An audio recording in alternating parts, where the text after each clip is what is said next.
Welcome back to the deep dive. We're here to give you that quick knowledge hit, cutting through the noise so you feel smarter, faster. Today, we are doing a deep dive into communication, specifically nailing gratitude in English. We've looked at the sources, and they really point to something learners often feel. Getting stuck saying the same things over and over, it makes you feel less confident, right? And it just slows down the conversation. You Yeah. need options. Exactly. The source material couldn't be clearer. If you want to speak better, faster, sound more, well, natural, you've got to get past just memorizing words. Yeah. You need the actual phrases, the sentences native speakers reach for without even thinking. Okay, let's unpack this a bit. Our mission today is really to explore that whole spectrum of thank you. We're going to look at the quick, polite ones, sure, but also the ones that add real warmth and those you save for formal situations or when you're, deeply grateful. The goal, by the end of this, you'll have a kind of toolkit. You'll be able to pick the right phrase for the moment, speak more easily, more clearly. Right. So let's start at the very beginning. The absolute foundation. These are the ones everyone knows. Thank you and thanks. Yeah, those are your go-tos. Short, polite, work pretty much anywhere. Work, school, friends, strangers. Totally universal. They're the safe bet, the neutral starting point. Always useful.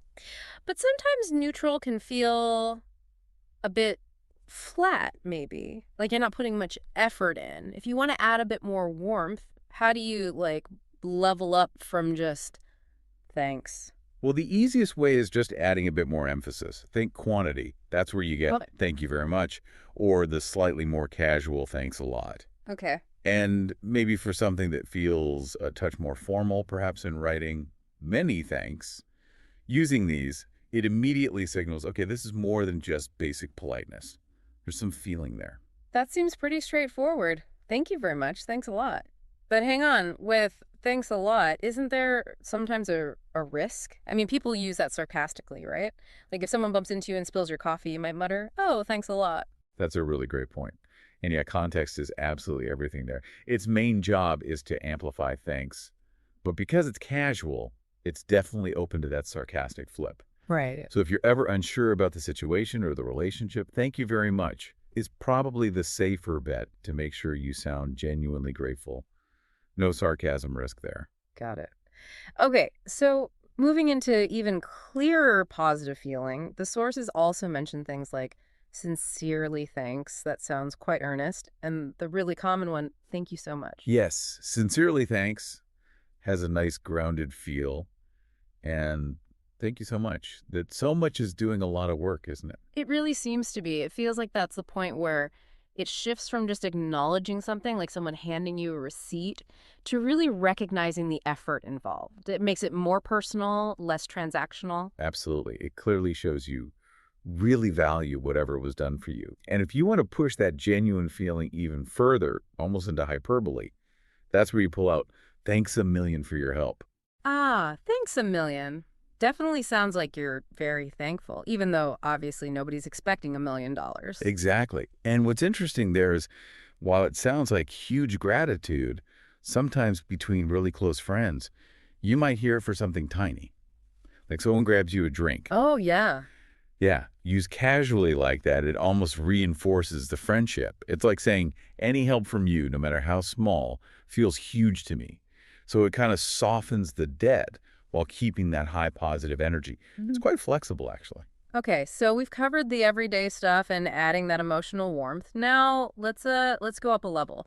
Think formal situations, professional contexts showing really profound respect, high impact gratitude. Right. And in this zone, probably the single most useful word is appreciate. The phrase, I really appreciate your help, it's incredibly versatile. So why appreciate? Why is that often, better than just thank you in, say, an office environment, like the source example? Yeah. A coworker helps you finish a tricky report. It's really about where the focus lies. When you say, I appreciate your help, you're highlighting the usefulness of what they did, the value of their assistance. Utility. Exactly. It conveys respect, formal gratitude, acknowledges their effort, but it avoids that deeper, more personal sense of obligation you might get with, say, thank you from the bottom of my heart. You use appreciate when you want to keep it professional, focused on the benefit. That makes sense. That distinction, utility versus deep personal feeling, that's crucial for navigating work situations smoothly. Now, building on that, you can also shift the focus slightly, right? Away from just the action, towards praising the person who helped. Yes, precisely. And that's where you get phrases like, you are so kind, or that's so kind of you. You're complimenting their character, their nature, not just the specific task. But I wonder, is there maybe a slight risk there? If you focus too much on their kindness, could it accidentally minimize the actual effort they put in? Make the task seem trivial? That's a really sharp question. And yeah, I suppose the risk exists if the effort was truly massive. Like if someone spent 3 days fixing your entire project, just saying, that's so kind of you, might feel, well, a bit inadequate. Right. But for most moderate help, it's actually quite effective because you're complimenting the person, which builds the relationship, rather than just thanking them for transactions, like a little social investment. Okay, interesting. And here's where it gets really interesting for me. The phrases that focus purely on the immediate positive effect the action had on you. My personal favorite here. You've made my day. Oh, that's a wonderful expression. So concise, so positive. It tells the person instantly that what they did wasn't just helpful. It actively brought you joy, changed your mood right then and there. Yeah, it feels really good to hear that one. There's great feedback for the giver. Emotionally rich, straight to the point. And then for those really big moments, like exceptional help from a close friend, something maybe life-changing, we need phrases for that deep, deep emotional gratitude. Absolutely. For significant help where you feel genuinely indebted, the sources point to, I owe you a great deal. That clearly signals a debt, maybe not money, but definitely a need to reciprocate in kind later. Okay, that feels quite serious. It is. And then for perhaps the deepest level of personal emotional thanks you have. Thank you from the bottom of my heart for everything. Wow. Yeah, that's powerful. It really is. You say that one. It's for those truly transformative acts of kindness, the kind that really shifts your perspective or your circumstances. It's about as personal and profound as thank yous get. Which leads us perfectly to the ultimate expression, the one that basically says, words fail me, your kindness is beyond measure. That's how can I ever possibly thank you? Precisely. It conveys that gratitude is so immense, standard language just isn't enough. It elevates the act to something profoundly significant, maybe implying a lifelong sense of obligation, definitely one to use sparingly, otherwise it loses its impact. Okay, so we've got a whole arsenal for saying thanks now, but we can't stop there, can we? For conversations to flow smoothly, you need the other half. How to respond when someone thanks you. Knowing how to react is just as vital. Oh, absolutely. It's easy to just default to you're welcome, which is fine, perfectly polite. Hmm. But just like saying thanks, there's a whole range of responses that set different tones. Right. Like the more formal, maybe slightly more gracious ones you often hear in service contexts. Things like, it was my pleasure, or just the shorter my pleasure. Exactly. Those signal that helping actually brought the helper satisfaction. It reinforces that professional role or just adds a touch of class. Yeah, you can really hear the difference. Imagine being at a nice restaurant. If the waiter brought your food and you said thank you, hearing no big deal would feel weird, wouldn't it? Completely jarring. It was my pleasure. Fits perfectly. It adds that polish. The casual option just doesn't work there. So then we get into the responses that basically mean, oh, it was nothing, don't worry about it. The sort of standard, polite way to brush it off is don't mention it.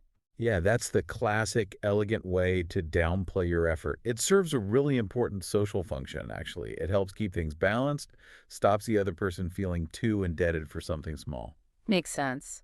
But if you're with friends, in a really casual setting, you can go even more informal, right? Use those phrases that signal the effort was genuinely minimal for you. Correct. That's when you'll hear things like, forget it, or no big deal, or maybe just, it was nothing. Quick, casual ways to say, seriously, it cost me zero effort. It signals the relationship is more important than the task. Best reserved for people you know well, though. Definitely sounds more casual. And finally, the source mentioned one that sounds particularly caring and polite, sort of highlighting your satisfaction in helping. I'm glad that I can help you. Ah, yes, that's a lovely one. It connects your own feeling of satisfaction directly to their benefit. It shifts the focus away from any debt and onto that shared positive outcome. And if we connect this to the bigger picture, mastering this whole range of responses is just as critical as knowing how to say thanks. If you only ever say you're welcome, conversations can feel a bit stiff, a bit limited.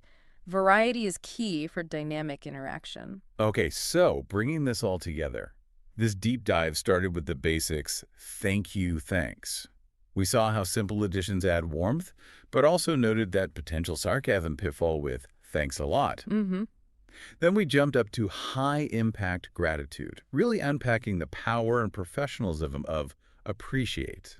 And we covered that whole emotional range, didn't we? From using thanks a million, playfully with friends, right up to the profound weight of thank you from the bottom of my heart. And crucially, we didn't forget the responses, how to accept thanks gracefully or casually dismiss it. Exactly.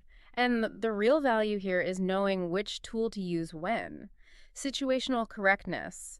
Choosing between, say, thanks a million when a friend passes the salt versus, I really appreciate your detailed feedback to your boss. That's what makes your English sound natural, not robotic context rules. And for you, the listener, the benefit is clear. Having these options builds confidence. You know you can hit the right note. What really stands out, I think, is how much subtle meaning and emotion gets packed into these tiny variations. So here's something to think about as you start noticing and maybe using these phrases. Which responses to thanks do you hear most often in your day-to-day life? Is it mostly, it was my pleasure, suggesting formality, or maybe lots of don't mention it, showing politeness? Or is it all no big deal, pointing to a really casual environment? What does that tell you about the communication style around you? Something to mull over as you practice. A perfect thought to end on, thinking about the social clues embedded in gratitude. Thanks for diving deep with us today. We'll catch you next time.